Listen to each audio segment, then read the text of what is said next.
Antes de iniciar, 2 recadinhos bem rápidos. O primeiro é a respeito dos patrocinadores do canal. Nós temos 2 patrocinadores, um é a NetVip Telecom e o outro é o Café Três Corações, e eu sou muito grato a eles por acreditar nesse tipo de projeto. Caso sua empresa também queira se tornar patrocinadora do canal, você pode entrar em contato comigo e a gente faz isso acontecer. Além disso, nós temos a aba agora de Contribua, para que você consiga doar para manter esse projeto rodando. Então, caso você tenha interesse, entre em gabrielgoncalves.com/contribua. De novo, Gabriel Goncalves é Gonçalves sem o C cedilha, com o C normal.com/contribua.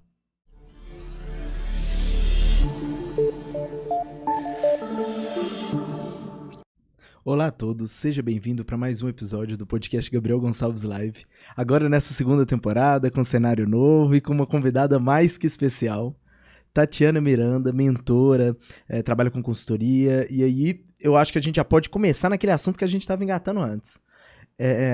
Como, Tati, é desafiante para a gente nos apresentar dentro do meio digital? Como que você se apresenta? Nós que somos sempre múltiplos, sempre... Então, acho que é um grande desafio, principalmente de nós profissionais multitasking, né? Com diversas vertentes de interesse, entendendo de vários assuntos, trabalhando com essa diversidade de assunto. Eu trabalho com inovação, com liderança, com desenvolvimento pessoal, com empreendedorismo. E aí, para essa manifestação, para esse posicionamento dentro do digital, o que eu fiz? Eu compilei o resultado dos últimos 3 anos de trabalho. Eu voltei um pouquinho e vi, e parei para pensar, e claro, analisar dados. O que eu mais fiz? Qual foi o assunto que eu mais falei? Aonde que eu fui mais contratada? Aonde que eu desenvolvi mais cursos, treinamentos, palestras, eventos? E veio o que eu realmente nasci para fazer, que é trabalhar com mulheres. Então, eu falo de liderança e empreendedorismo feminino e o desenvolvimento humano para mulheres, por exemplo, no meio digital. Putz, que bacana. E acho que o mais interessante com relação a isso é, você considera que você encontrou o seu propósito? Eu encontrei meu propósito. Eu reconectei com o meu propósito. Há muitos anos.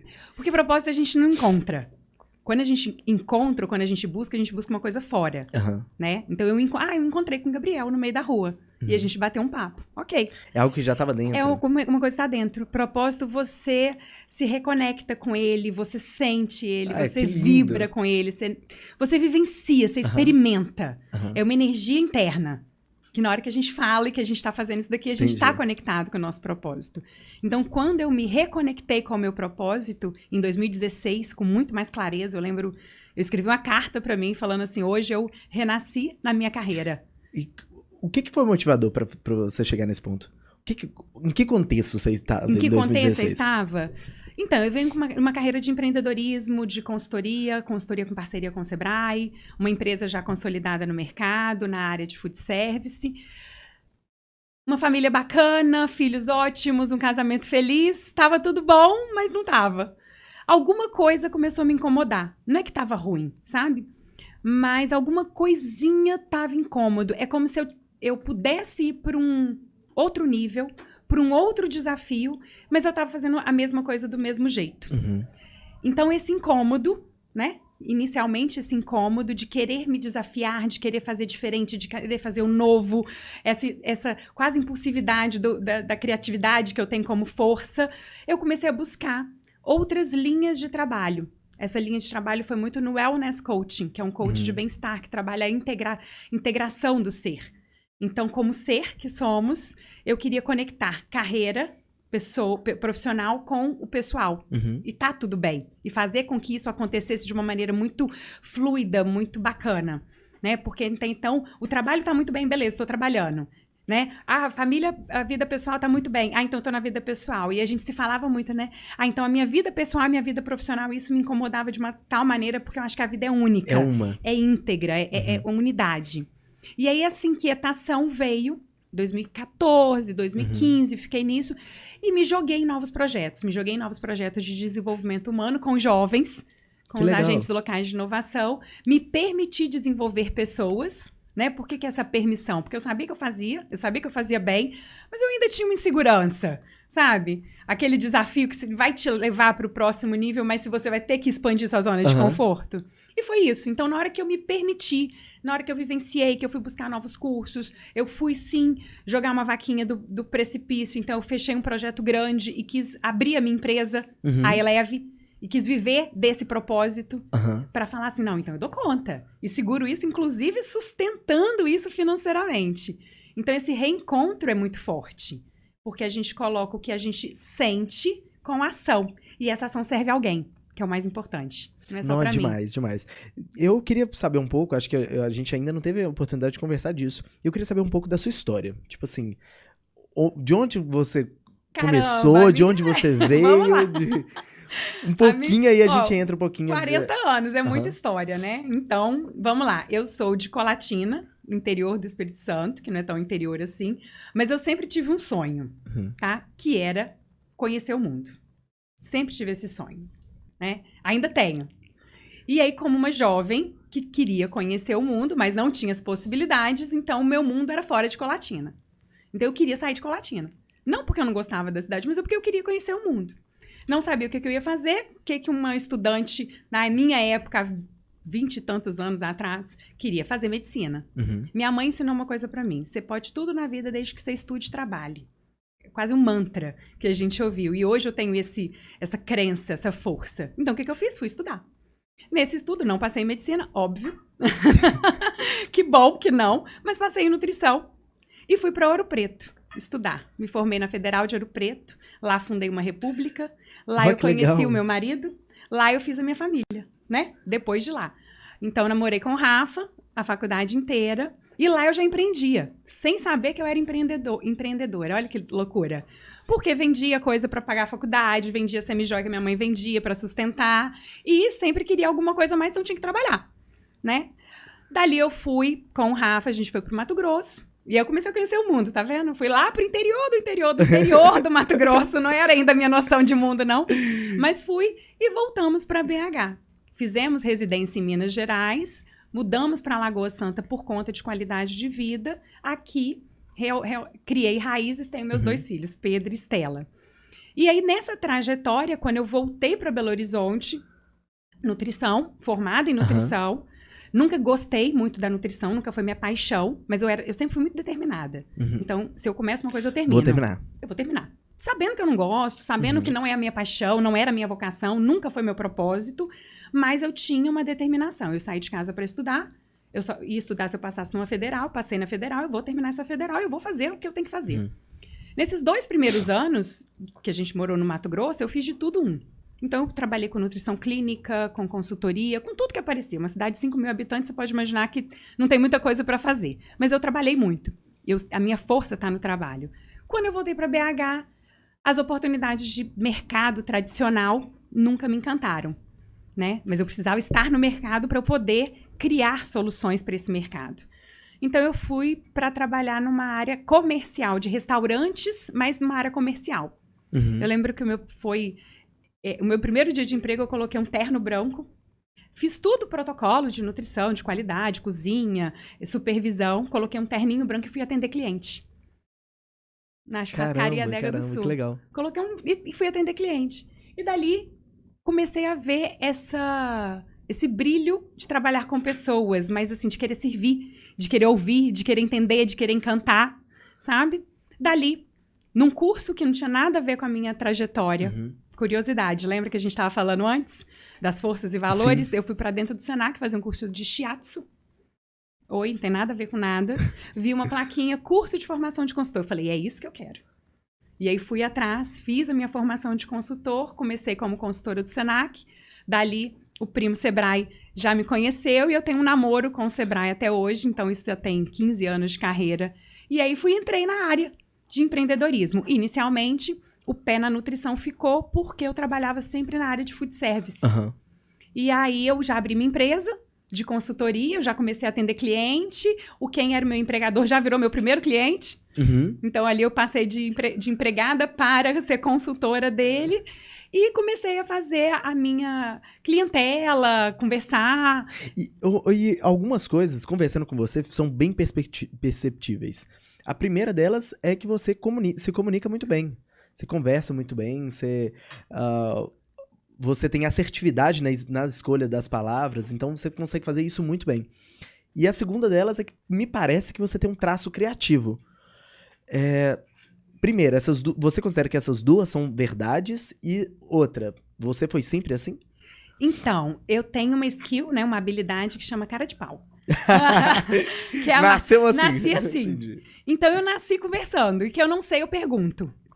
Tá? Que ótimo. E eu já que falo ótimo. assim, ó, o não é a resposta certa. Já tenho. tenho, então vai. Então a cara de pau sempre foi uma característica. Eu assumo hoje, por quê? Porque eu vi que essas duas características, e você fez uma leitura muito assertiva, são meus top 5 forças. Elas estão na minha lista de forças e valores. Eu sou muito criativa, por isso a inquietação. Só que quando a gente não assume esse valor, ou quando a gente não reconhece esse valor, a gente se acha perdido. Total. Já? Acho que você já passou por isso. E aí as pessoas falam assim, mas oi, você não formou em nutrição? Por que você faz hoje? Eu tenho amigos da época de Ouro Preto, há 20 anos atrás, que falam, mas você trabalha com o quê? Você não era nutricionista? É sempre uma dificuldade colocar etiquetas em pessoas criativas. Porque tá o tempo inteiro fazendo de tudo, tá indo ali, e depois vem aqui, e depois faz aquilo. E na nossa cabecinha se navegando, conecta. tudo se conecta. Nada em vão. Então, eu tenho muito esse traço criativo. É das minhas forças. Faz parte das minhas forças de valores, de caráter, desculpa. E a comunicação, eu comecei a ouvir feedbacks de pessoas. Poxa, você se comunica tão bem, você fala tão bem, você é assertiva na sua fala. Eu gosto quando você fala, eu paro para prestar atenção quando você fala. Eu sabia, mas não assumia. Né? É aquela coisa que a gente sabe, mas fala assim, será que? Né? A falta de autoconhecimento faz a gente ficar nesse lugar inseguro.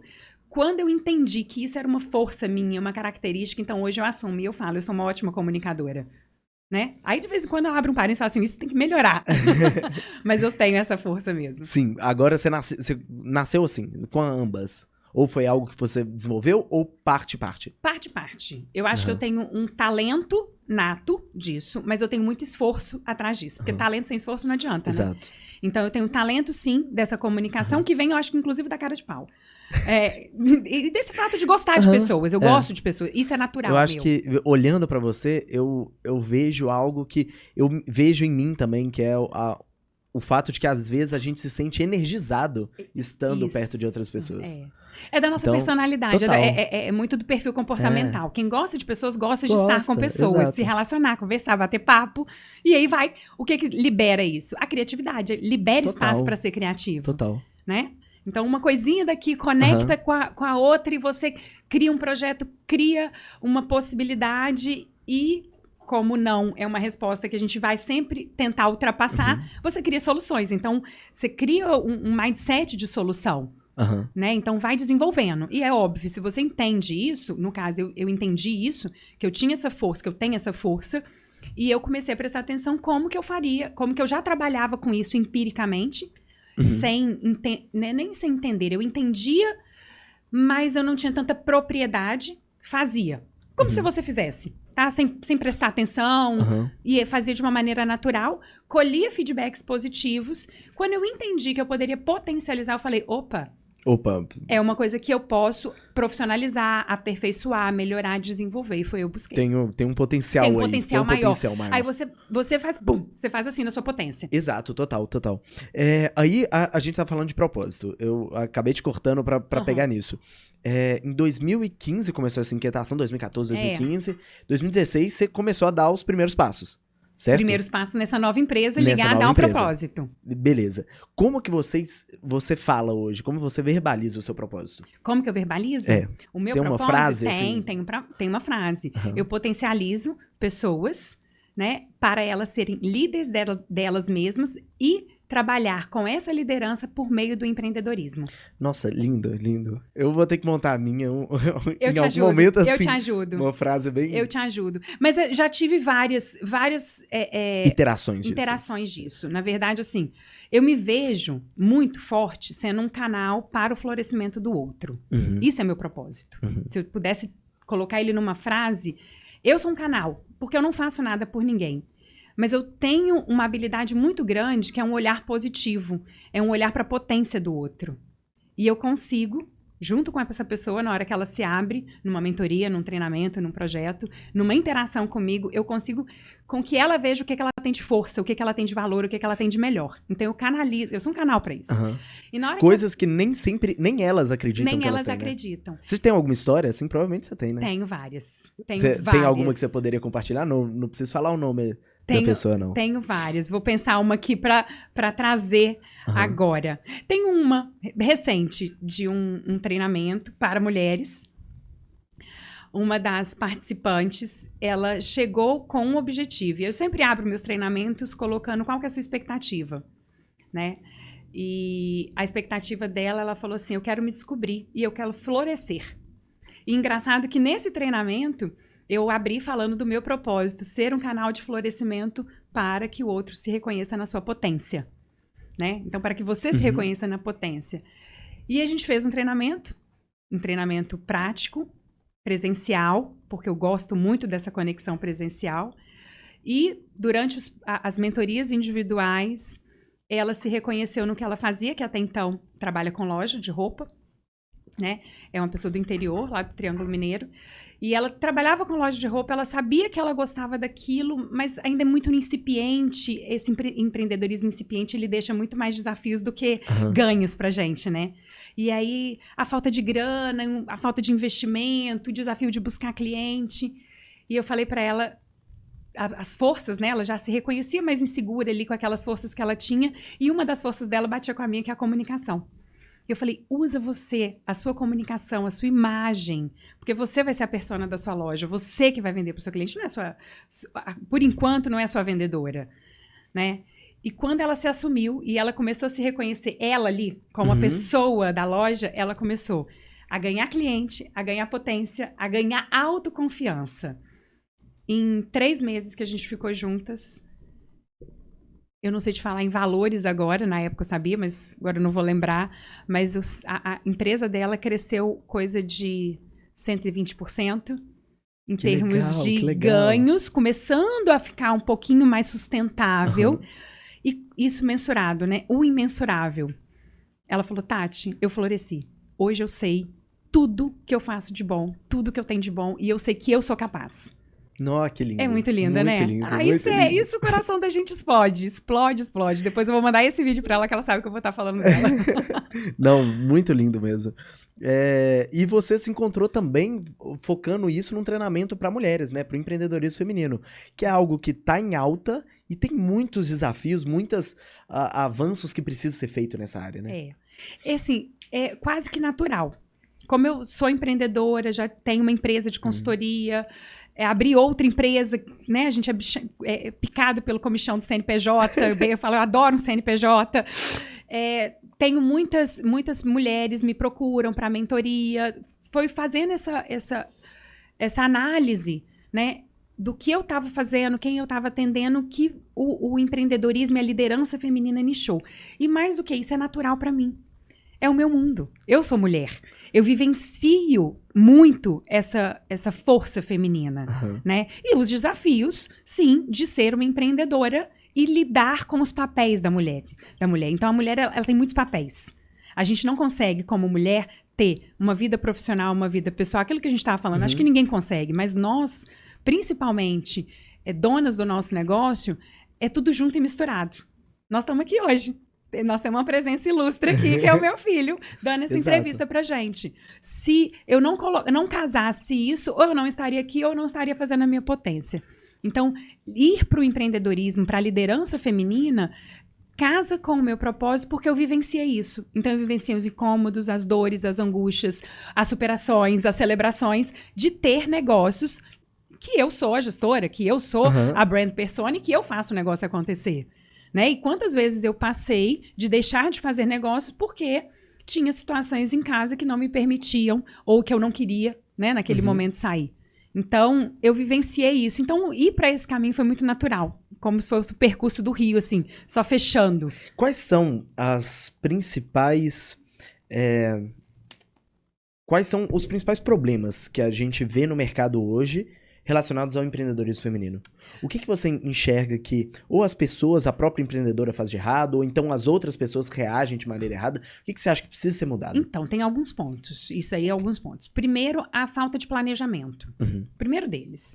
Então, não tem um planejamento consistente. O que eu quero dizer com isso? Eu vou fazer, ok? Então, eu vou fazer dentro da minha necessidade, porque a minha necessidade agora é uma necessidade pontual.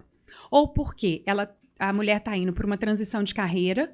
Então, ela trabalhava, por exemplo, tem muitos casos assim, trabalhava numa situação de CLT, teve os filhos, nesse meio do caminho não quer mais ficar dentro de um ajuste de horário, tá? Eu tenho muitos casos assim. E quer empreender como uma oportunidade de conciliar esses papéis. Então, ela faz um planejamento, mas não faz um planejamento a médio e longo prazo. Ela faz um planejamento do que ela precisa para começar. E aí, o que precisa para começar não é suficiente para continuar.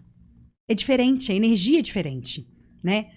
A falta do planejamento coloca a pessoa num lugar inseguro, tira o chão.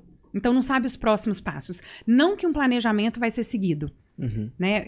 Uma vez eu vi uma palestra do Serbasi que ele fala que a gente tem que planejar para não seguir o plano. Por quê? O que quer dizer isso? Eu faço um plano.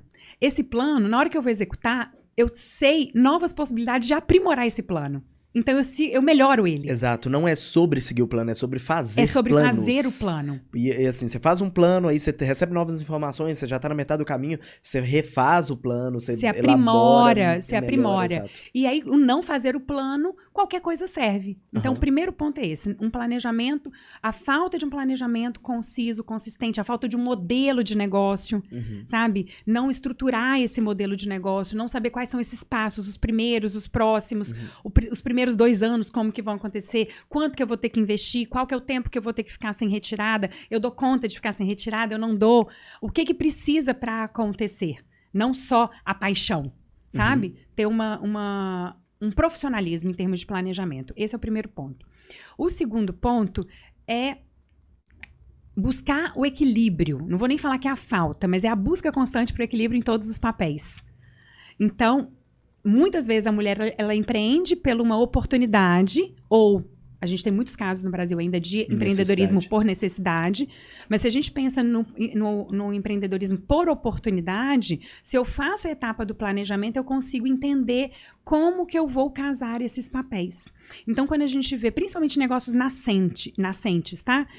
Ele começa, o filho teve um problema, a pessoa larga o negócio. Né? Não que o filho não é prioridade, o filho sempre vai ser prioridade, papai e para mãe, sempre. Mas porque eu não tenho planejamento, eu não tenho consistência naquela tomada de decisão. Então, a busca por esse equilíbrio é uma constante na vida da mulher, é uma constante. E isso tem que ter um embasamento do equilíbrio emocional muito grande. E talvez é isso aí que o bicho pega. Né? Um dos fatores emocionais, eu vejo muito isso. Né? Tem outros desafios. A mulher, outros desafios, assim, a mulher que emprega, tá? Empresas lideradas por mulheres são dados. Ela consegue ser um pouco mais humanizada. Tá? Não, total. Ela é mais humanizada. Em caso de inclusão, em caso de... Inclusão, de participação da família, de colaboração com os empregados, com os colaboradores. De satisfação no próprio emprego. Satisfação no próprio emprego. Mas, o que acontece? Como a parte da profissionalização de resultados, agora eu vou falar de resultados, não é tão focada... Não quer dizer que é todo mundo, tá? Tô falando de uma parcela... Geral, né? Dados. De uma parcela, principalmente de empreendedorismo nascente. Vamos pegar aí de 0 a 2 anos.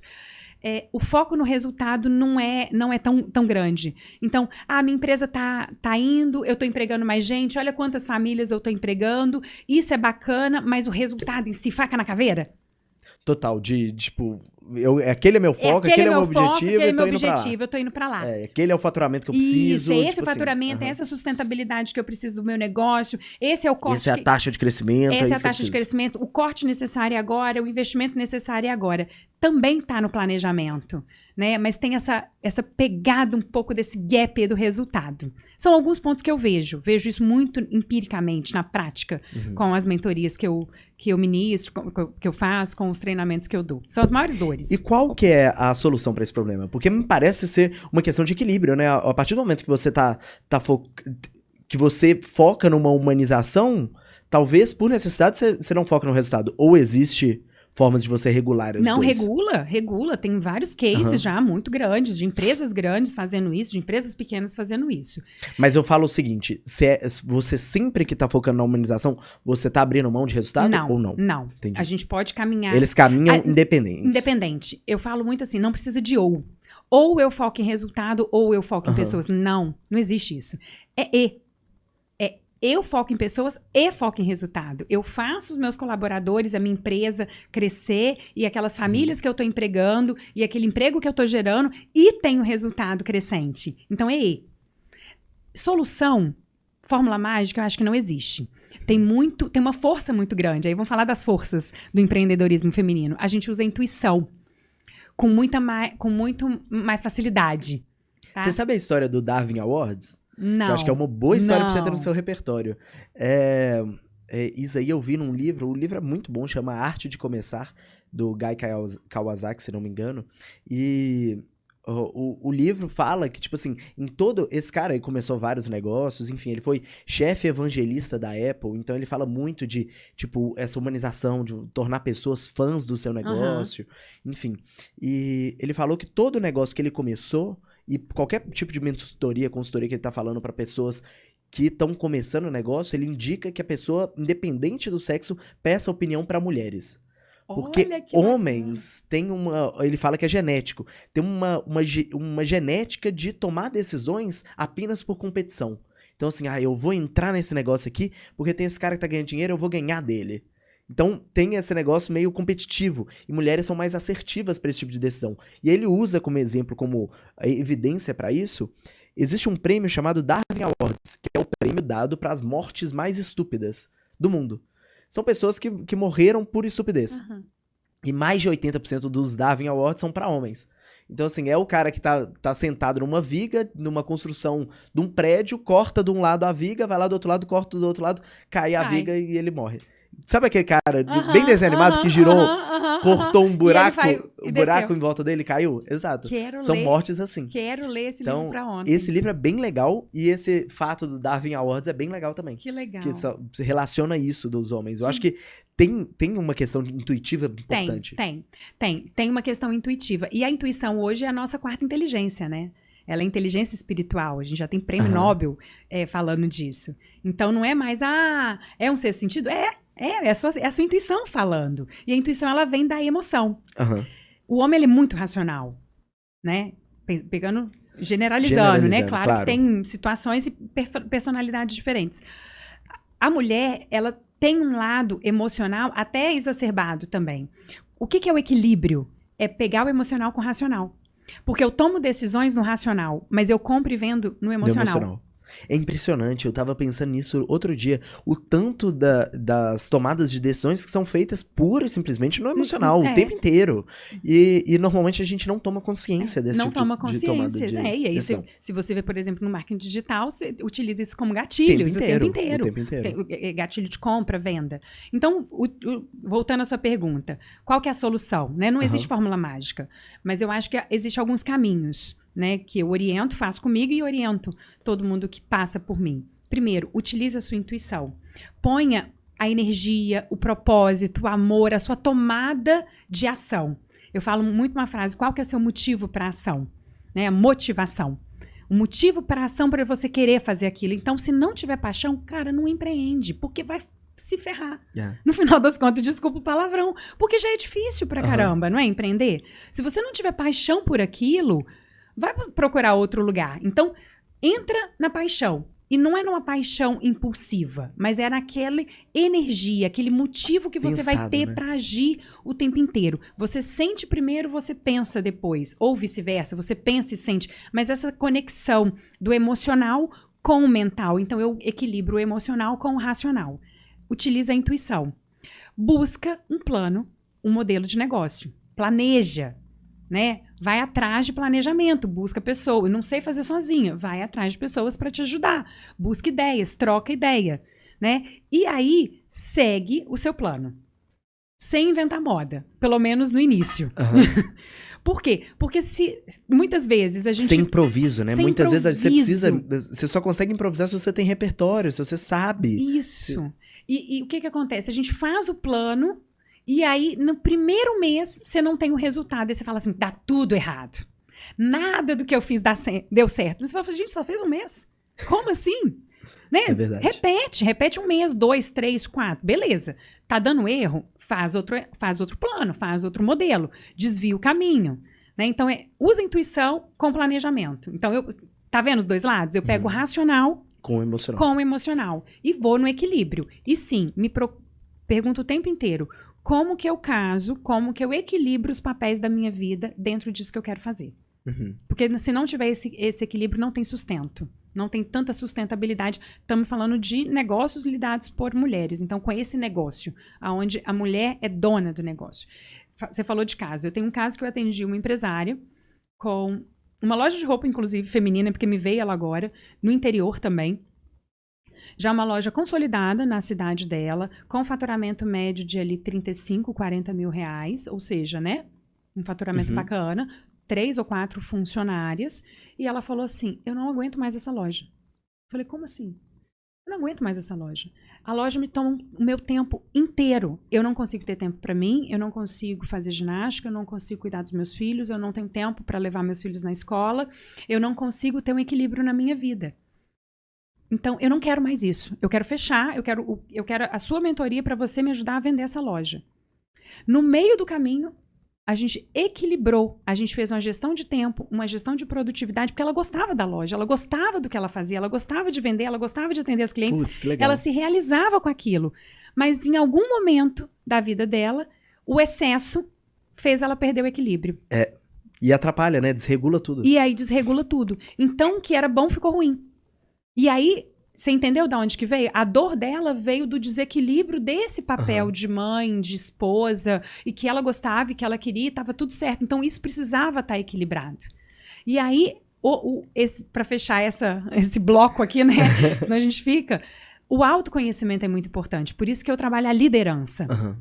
Então, quando eu falo de empreendedorismo feminino, eu falo de liderança e empreendedorismo feminino. Você se liderar, você entender seus pensamentos, seus sentimentos e suas ações.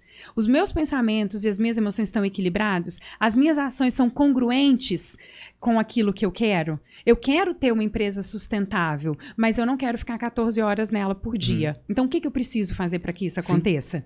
Sim, e é interessante quando você toca nisso, porque me parece ser uma das coisas que estão mais quebradas no advento tecnológico que a gente está tendo.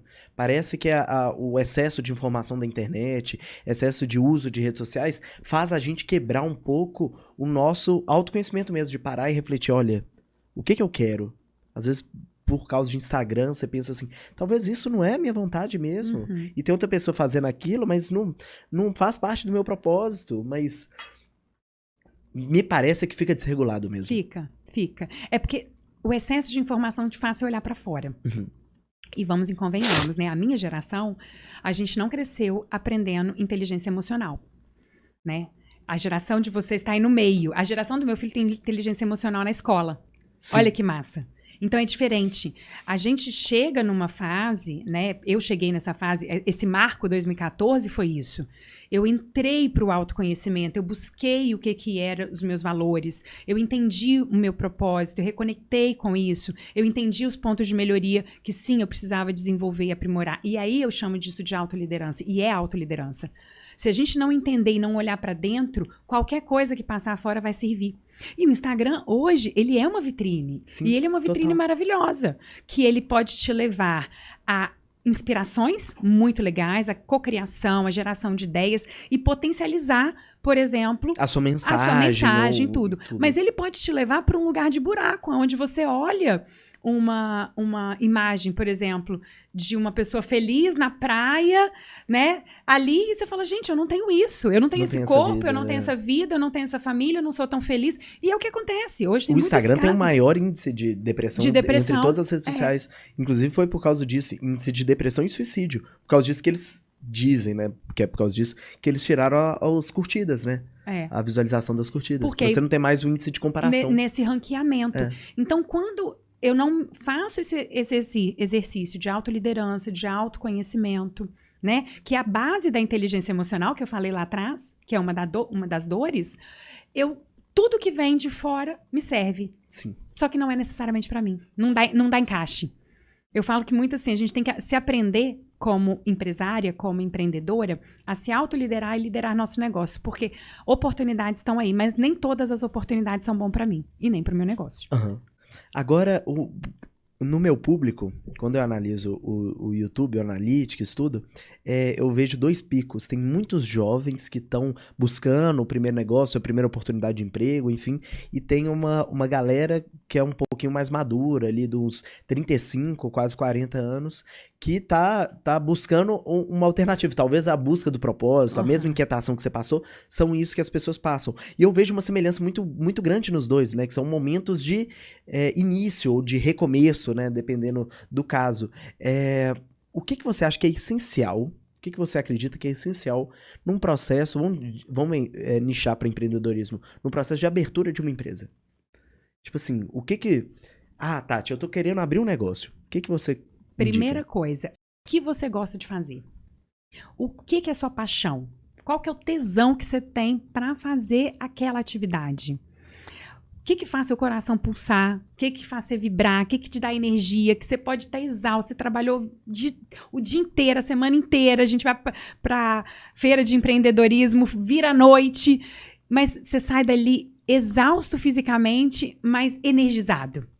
Já sentiu isso? Uhum, total. Total, não já? Então, isso é a sua energia do propósito. Tá? Isso a gente tem vários nomes. Vai ser a sua paixão, vai ser seu tesão. É aquilo dali, isso que tá dentro de você, por isso que o propósito não tá fora, é dentro de você. Na hora que você sente, você fala, caramba, é isso que eu gosto de fazer. E nesse momento, isso não te dá dinheiro, geralmente. E você fala, agora, como eu vou ganhar dinheiro com esse negócio? Tá? Então, reconheça isso. O empreendedorismo sem propósito, o empreendedorismo sem um significado, hoje eu falo muito de empreendedorismo com significado, é alinhar o propósito de vida com a proposta de valor da sua empresa. Vamos assim dizer, a chance de dar certo é maior. Por quê? Porque você vai ter determinação, porque aquilo faz sentido para você. Primeira coisa. Segunda coisa, busca planejamento. Modelo de negócio. Faz um canvas. O mínimo. Faz um canvas, visualiza, né? Faz um Golden Circle, vai para um plano de negócio, faz qual que é o investimento inicial. Eu tenho 10 mil reais e vou abrir um negócio. Bacana. Quanto você precisa para esse negócio durar 1 ano? Né?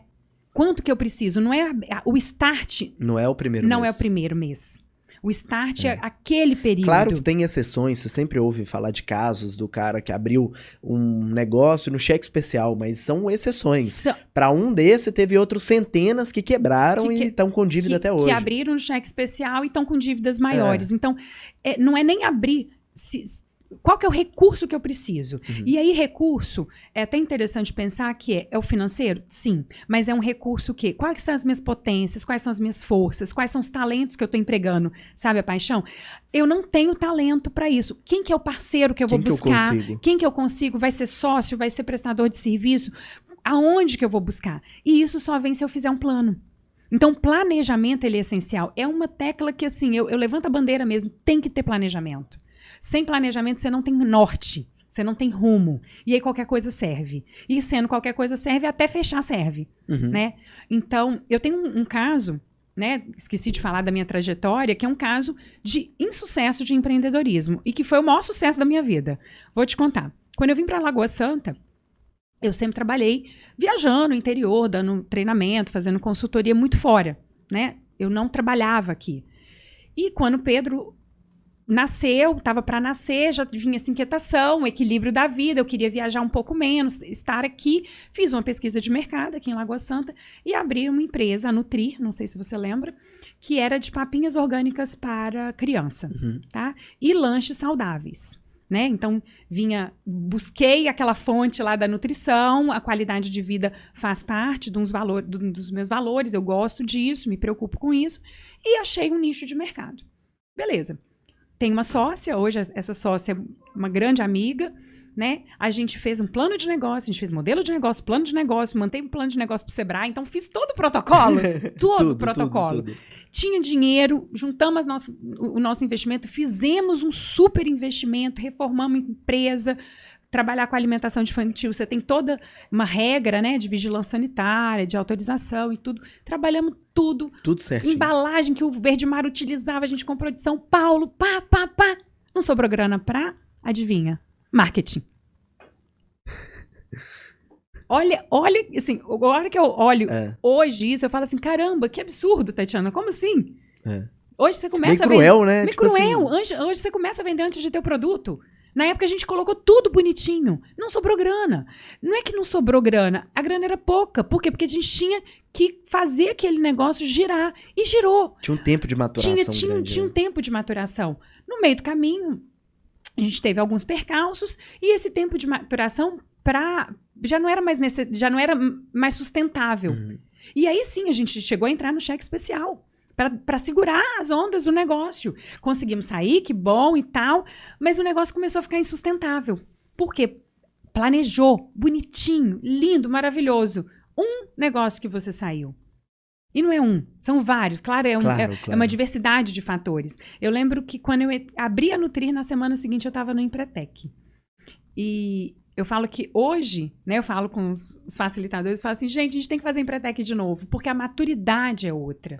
São 10 anos de diferença do que eu era como empresária do que eu sou agora. Então, o insucesso da minha empresa me levou como potência para ser uma consultora melhor, para ser um empresário melhor, para ter tomada de decisões melhores e para olhar para uma empresa com todas as facetas e não só algumas facetas. Então, é legal o tanto que a gente cresce no insucesso, erro, né? No insucesso. Não, e o que eu acho mais interessante é que me parece que um processo essencial na fase de maturação do empresário, mais do que ter contato com várias áreas, ter experiência com várias áreas, é ter a experiência planejando, errando e refazendo o planejamento. Porque é aí onde você tem maior aprendizado. E a gente tá falando de intuição, a gente vai, parece que, ou calibrando melhor a nossa intuição nesse aspecto. Sim. De você, tipo assim, eu planejei, não, errei isso. Aí no próximo planejamento você já planeja incluindo aquilo. Esse erro você não repete mais. Não faz mais. Esse erro, por exemplo, hoje, na hora que eu abri a Eleve, né? Então, depois de anos, eu quis abrir outra empresa. Na hora que eu abri a Eleve, meu primeiro recurso, meu primeiro planejamento, marketing. O que eu invisto em marketing. Tudo. Então, até eu penso num treinamento, eu já estou investindo no marketing da divulgação, do treinamento, da arte, de como que vai fazer, de o que vai acontecer. Então, os mesmos erros a gente não repete. Tem uma frase do Peter Drucker, num dos livros dele, que agora eu não me lembro qual, acho que são as 7 lições do Peter Drucker. Ele fala que ele entrevistou, né? Peter Drucker é o papa, né? Da administração, marketing, liderança nosso, e ele entrevistava muitos empresários, muitos CEOs, presidentes de grandes companhias. E aí ele começou a fazer uma pergunta: como que você chegou até aqui? Qual que foi o sucesso, né, da sua trajetória de carreira, da tomada de decisão que você tem, para ele entender os pontos em comum? O que ele fala? Que de todos esses entrevistados, a maioria deles, eles não conseguiam falar o que eles fizeram que deu certo, mas eles falaram o que fizeram que deram errado. E aquilo que deu errado, nunca mais eles repetiam. Então, ele não conseguiu achar um ponto de interseção das soluções, do positivo. Né? Não é nem do positivo. É como se tivesse assim, 5 dicas para empreender com sucesso, sabe? Então, ok, eles conseguiam, eles levavam, a experiência dele levava muito mais para aquelas situações, atitudes e circunstâncias que deram errado, que eles aprenderam na veia, na raça, no muque, e que depois ele refez, não errou aquilo de novo e deu certo. E aí, então, vai muito dessa fala. Então, o ponto de interseção, que me parece que é isso, né? Tá no erro, né? No aprendizado do erro. Tá no aprendizado do erro, não necessariamente no erro. Porque se você errar e não se fosse errar, tava todo mundo rico, né? Porque tanto de empresa que a gente abre e fecha, né? A gente tem dados alarmantes em relação a isso. E não é no erro, mas é no aprendizado do erro. Né? As universidades de negócios americanas, elas valorizam mais, né? Todas as escolas de negócio, não só universidades, elas valorizam mais o empreendedor que teve uma empresa e falhou do que aquele empreendedor que teve uma trajetória, entre aspas, tá? De sucesso, que não teve falhas ou que teve poucas falhas. Né? Startup, o conceito de startup é esse. Erre rápido, né? E acerte rápido, para isso. Então, isso foi um grande aprendizado meu na minha trajetória e que eu levo muito pra frente. Então, planeja, valida, testa, errou, segue outro caminho. Não sai totalmente, né? Porque o que a gente faz? A gente planeja aqui, ó. E aí não deu certo um ponto, a gente faz aí assim. você perdeu todo o Aí aprendizado. você perdeu todo o aprendizado. Cara, faz um pouquinho assim. Faz mais um testezinho, vai. Aí você vai virando. Né? Exato. Uma questão, acho que uma área, já que a gente tá falando de ser multifacetado, uma área interessante pra gente entrar e uma área do meu interesse é na maternidade. Você tá falando tanto da parte de equilíbrio, e eu atuo, né, a gente estava conversando antes, eu sou professor de empreendedorismo, eu gosto muito da área de educação também. Primeira pergunta, como você consegue equilibrar todas essas áreas da sua vida? Porque é mais ou menos isso também, grande parte do que você está vendendo, né? Como que você consegue fazer isso? É engraçado que eu cheguei esses dias para fazer uma mentoria coletiva e um dos meus agentes fez essa pergunta. Ele falou, Tati, como é que você dá conta, né? Como é que faz? Vamos lá, mesma coisa. Não tem uma fórmula, né? Vai depender de pessoa. Vai depender de cada pessoa. O que eu faço? Eu planejo, muito bem planejadinho, claro, como que eu quero trabalhar e vou trabalhando e testando e validando. Então, hoje eu tenho um modelo de trabalho que eu tenho possibilidade de fazer a minha agenda. Eu sempre quis trabalhar desse jeito. Então, eu sei que eu posso virar uma noite trabalhando, né? E no outro dia, de manhã, ter uma agenda bloqueada para ficar em casa com os meus filhos. Então, primeira coisa, define seu modelo, planeja e faça até o negócio funcionar e dar certo. Para mim, funcionou desse jeito. Outra, aonde eu estou, eu estou. Então, esteja onde você está. O que é isso? Eu estou trabalhando? Caraca, eu estou trabalhando. Né? Eu tô trabalhando mesmo. Eu não fico ligando para casa. Eu sei que as coisas funcionam. Eu tenho uma rede de apoio, isso é muito importante. Eu tenho uma rede de apoio muito grande, né? Então eu tenho uma pessoa que é meu braço direito. Meu marido é super participativo, funciona super bem, ele é super paizão. E a gente delega. O que precisar delegar. O que não precisar delegar é a gente mesmo, pronto, acabou. Mas eu confio nas pessoas. Né, eu confio total. Então, eu vou viajar, e eu viajo e fico uma semana fora. E eu sei que Pedro vai ficar bem, Estela vai ficar bem. Trabalho com os meus meninos autorresponsabilidade desde bebê. Isso é a segunda pergunta. Bom que você já está tocando. É o que você valoriza na educação deles. O que você acha que é importante? Tendo essa visão múltipla que você tem, da pessoa, do desenvolvimento pessoal dela, de você energizar cada vez mais as suas próprias forças, né? E fazer uma análise do que você tem de força, o que você tem de fraqueza e como que você pode equilibrar as duas. Um ponto que eu coloco muito é assim, fechando a anterior, o que eu faço para os meus meninos? Desde sempre, né? Eu lembro do Pedro, 2 anos, mãe, você tem que trabalhar. E eu sento na altura deles, né? Pedro agora já está mais 9 anos, uma Estela. Eu falo, a mamãe não tem que. A mamãe ama trabalhar. Eu gosto de trabalhar. Eu faço isso, eu me realizo assim. Então eu faço quase um discurso. Aí esse daqui já fala, tá bom, mãe. Mas eu falo, eu não tenho que trabalhar. Porque antes eu tinha um discurso, eu tenho que trabalhar para comprar coisa para vocês. Não é isso. Né? Tem também. Mas eu gosto de trabalhar. Então eles entendem esse equilíbrio. E aí vem esse equilíbrio. O trabalho, a casa, os papéis. E o que eu faço com os meninos? Desde quando eu entendi que a gente tem que valorizar os pontos fortes e que é nisso que a gente cresce, é na potência que a gente cresce, então sim, tem que colocar atenção nos pontos de melhoria, ok. Mas eu tenho que enaltecer o que eles são bons. Então, o que ele é bom, eu faço o tempo inteiro ele falar assim, olha, você é foda nisso. Né? Você é muito bom nisso. E vivi situações. E é engraçado, né? Você tem 2 filhos? 2. Você deve perceber total a diferença do potencial de do que é forte no um e o que é forte no outro. O que é forte no outro. Um é mais introspectivo, um é mais antenado, mais sensível e pouco comunicador. Mas tem uma força de bondade, de altruísmo, de generosidade que é assim, que é o meu mais velho. A minha mais nova é extremamente comunicativa, né? Já é para frente, vamos assim dizer, um pouco mais para frente. E aí, se eu quiser comparar, o que eu faço? Eu pego a potência de um e a potência do outro e levo lá embaixo. Porque um nunca vai entender. Então eu pego, você é muito bom nisso, você é muito boa nisso. Você é muito bom nisso, você é muito boa nisso. E eu repito o tempo inteiro. você é muito bom. Você é muito bom em matemática, Aham. né? Apesar que português está falhando, beleza. O que a gente vai fazer? Vamos aprimorar o português, mas você é muito bom em matemática.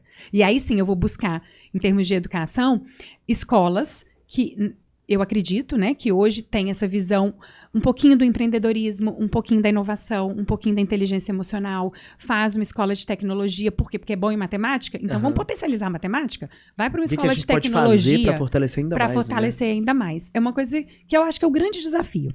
Eu, como mãe, eu falo que educação é a coisa mais desafiante que eu tenho para fazer na minha vida. Qualquer coisa da minha carreira nunca foi tão difícil como educar. Sim. Né? Sim. Então é o desafio, realmente. Não, e é múltiplo, né? É total. E outra, a gente tá.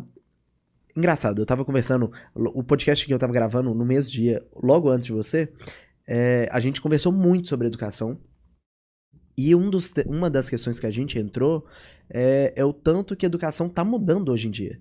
E, tipo assim, a gente sempre criticou, todo mundo sempre criticou que a educação não mudava, era a mesma educação. E, embora, claro, a passos lentos, tem a sua especificação do próprio sistema que está incluso, de como que a reverberação de uma mudança demora a dar resultado, mas que finalmente a gente parece estar tendo os primeiros passos para um novo tipo de educação. E é difícil a gente visualizar o que vai ser esse novo tipo de educação, mas já é, para mim, como otimista nessa área, já é importante, né?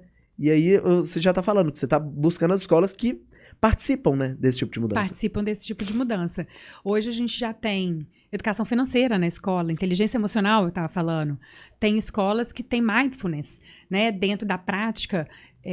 Aqui em Lagoa Santa eu não conheço, mas fora a gente já vê alguns casos. Tem escolas que buscam... aqui em Lagoa Santa, inclusive, tem uma, lembrei agora. Não é que o Pedro tá. Tem... já práticas que anteriormente seriam extra classe, extra atividade, que a gente ia buscar um curso extra. E que hoje agora você já fazem traz. parte da escola mesmo. Eu lembro de uma conversa, eu e meu esposo, há muitos anos atrás. Pedro era, tipo, recém-nascido.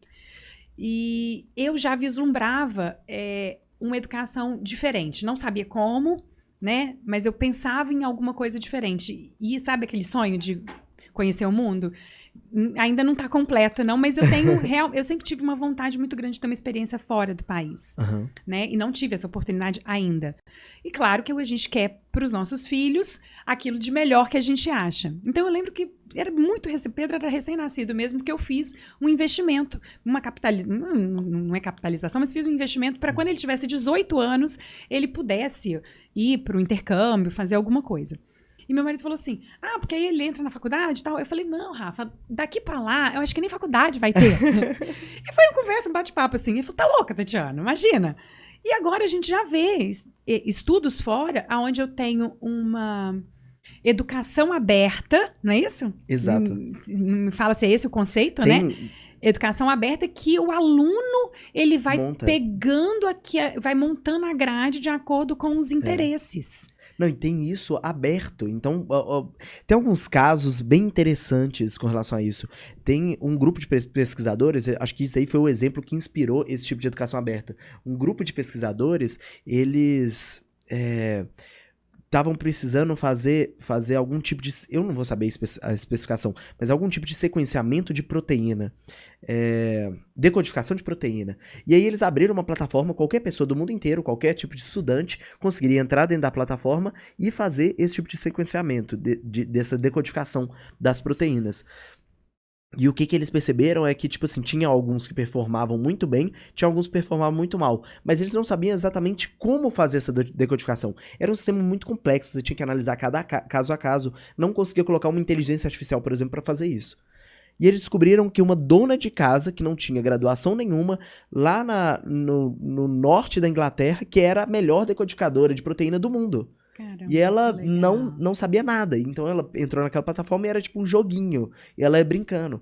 Então, tem muitas universidades lá fora, e aqui dentro também, que estão disponibilizando cursos gratuitos, que são alguns dos cursos que tem dentro da grade. E aí pessoas de diversos backgrounds, de diversas realidades, podem ir lá e fazer o curso.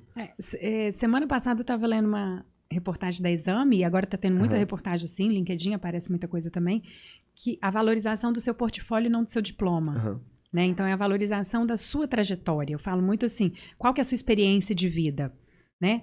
Então, ninguém começa do zero. Um bebê que acabou de nascer, ele não começou do zero. Ele tem uma trajetória, inclusive dentro da barriga. Então, você imagina imagina um jovem que está indo buscar aí uma carreira, um vestibular, ou não, né? Ou que está buscando novas formas de aprendizado. Ou uma pessoa dentro da sua classe, dentro da sua audiência, que está ali dos 35, 40 anos, já maduro, e seja, já experienciou algum tipo de carreira e que vai perceber novas possibilidades. Antigamente, a gente falava assim, putz, vou começar do zero. Como é que eu vou fazer? Vou entrar na graduação? Vou entrar na faculdade? Vou fazer tudo de novo, lembra?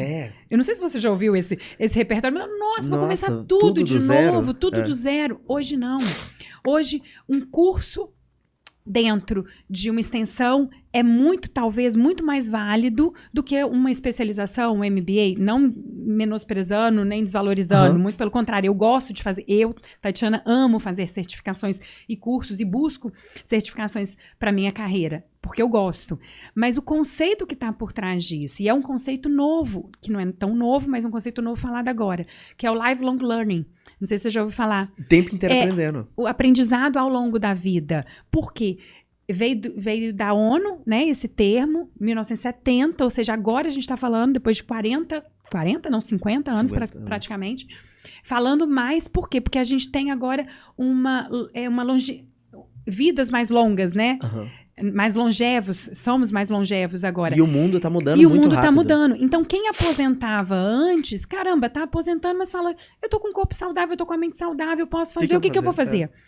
Então, eu acho que também vem disso. Eu assim, acho, tudo no achismo. Nada, não vou falar nada científico, porque não é da minha área, mas é um achismo de as pessoas estão vivendo mais, a gente tem mais informação, a gente tem acesso à informação. O YouTube hoje é uma plataforma de ensino. Se você utilizar muito bem, aqui, ó, é uma plataforma de ensino. Eu estudo pelo YouTube. Eu recomendo resumos e resenhas de livro pelo YouTube. Eu recomendo autoridades pelo YouTube. Eu faço conteúdo no YouTube. Então, qual que é o custo disso? Para a pessoa que está assistindo. O quanto que ela pode aprender. Tem tutorial no YouTube ensinando a fazer tudo que você quiser na vida. Né? Tudo que você quiser na vida. Então, o aprendizado ao longo da vida, o lifelong learning, ele vem neste modelo. E aí, a gente tem que levar isso para as crianças. Assim, eu tento levar isso para os meus filhos. O que está aprendendo? Então, na hora que eu estou assistindo uma série no Netflix, eu faço uma abordagem. Né? Na hora que a gente está num passeio na rua, tem uma abordagem. Tem hora que não, tem hora que sim. Né? Você vai dosando aquilo dali. Mas o mundo está aí para a gente aprender. Uma viagem a gente aprende. Então, uma viagem de férias, por exemplo. Eu saí de férias o ano passado e fui para Portugal. Caramba, eu nunca aprendi tanto, juro para você, ô Gabriel, eu nunca fiquei tão conectada com a história do Brasil como eu fui em alguns museus que a gente foi no Museu do Descobrimento, numa cidadezinha desse tamanhozinho, que é a cidade de Pedro Álvares Cabral, e conta a trajetória inteira do descobrimento do Brasil desde antes. E eu brinquei com o Rafa, falei assim, Rafa, eu tô lembrando das nossas aulas de história quando eu tinha 10 anos. É muito legal. Então você faz conexões com tudo que tá aqui dentro. Entender o que é o HD, o que eu preciso limpar, o que eu preciso ficar, o que eu preciso dar espaço para o novo. E tem uma relação interessante que a gente vai precisar construir da nova sociedade linkada à tecnologia com conhecimento, porque eu não preciso mais guardar toda aquela informação na minha cabeça. Eu posso puxar o Google e pesquisar ali na hora. Então, é bem curioso. Eu não sei como que vai ser a realidade, eu tenho especulações, mas eu acredito que vai ser bem interessante. Eu sou uma curiosa e eu pergunto, assim, uma vez eu perguntei para minha filhada o que era, ela falou assim, não sei não, mas o Google sabe. 15 anos, então assim, a forma de aprendizado é totalmente nova. E a gente tem que se colocar nessa forma de aprendizado para potencializar o que a gente já tem de bom. Exato, e volta lá no início, fecha um círculo completo. Volta lá no início, quando a gente estava falando de forças, de você potencializar suas próprias forças e entender o que isso é bom. Então, assim, ninguém nasce bom em matemática. A pessoa é boa em pensamento lógico, e aí ela consegue prosperar melhor na matemática. Então, a pessoa é melhor em comunicação, ou então ela consegue ler melhor os textos, e aí ela acaba prosperando melhor no português. Mas eu acho que faz um círculo completo quando a gente vê que, claro, isso é observável, que no futuro a gente vai precisar cada vez mais focar nessas habilidades. Essas habilidades e atitudes. São as soft skills. Total. São as habilidades socioemocionais. Então, o futuro é a gente voltar, né? Sim, o sim. futuro, qual que é a diferença que a gente vai ter em termos de inteligência artificial? Tem algumas soft skills que a inteligência artificial não vai ter. Ainda não, né? Por enquanto, não. Empatia é uma delas. Rapport, conexão é outra delas. A conexão aqui, olho no olho, é outra delas. Apesar que já tem vários robôs dando entrevistas e contando a vida deles. Mas o sentimento genuíno é nosso. Então, essas skills que são ligadas à inteligência emocional é o que vai fazer a gente ser quem a gente é. A nossa potência toda. Total, total. Eu acho isso lindo. Tati, agora puxando um pouquinho pra finalização, eu queria saber de você. Eu já te perguntei do propósito. Qual que é o seu legado? O que você gostaria de deixar? Cara, o meu legado é fazer com que as mulheres se realizem por meio do empreendedorismo e sendo genuinamente líderes da vida delas. Esse é o meu legado, essa é a minha causa. Levanta a bandeira da liderança feminina como potencial para que cada mulher possa se realizar, né, dentro do que ela tenha e tenha o empreendedorismo como um meio para que isso aconteça. E com essa mensagem linda, eu acho que a gente finaliza. Muito obrigado pela presença, Gratidão, Tati. gratidão. Foi ótimo. Foi Delícia. ótimo.